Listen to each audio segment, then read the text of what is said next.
Since the 1930s, the Beano has been a children's favourite, and its star, Dennis the Menace, along with his faithful Abyssinian wire-haired tripe hound Nasher, still has his fans. Not as many as in the past, maybe, when the Beano sold 2 million copies a week, but sales are on the up again to around 35,000. It's due in part to the new series of Dennis and Nasher Unleashed on children's TV. Go, Dennis! But traditionalists are worried that the infamous troublemaker has dropped the menace from his name and his behaviour.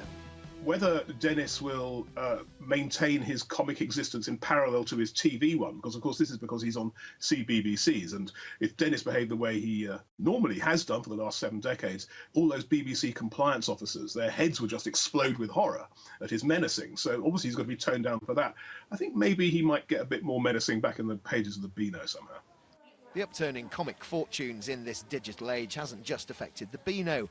Comic books and graphic novels for older readers have seen a global increase in sales every year since 2012, much of it due to cinematic versions bringing the pages to life.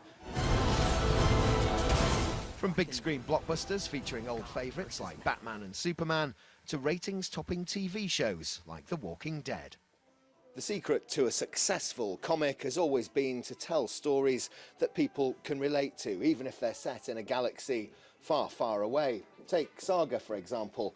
This is one of the latest graphic novels that's taken the comic world by storm, and its story is basically Romeo and Juliet. The successful titles also help people empathise and relate to the characters and the issues they face. I think people can connect to characters as well. Like, a lot of people who like certain characters can see pieces of themselves in it. Like, for instance, again, the X-Men, I was bullied as a kid, and stuff like the X-Men really helped me. It was like, kind of like a crutch almost, because it was like, well, these people have tough times, so you can relate to it, and it is almost a form of therapy. So why read a comic rather than heading for the cinema or the internet?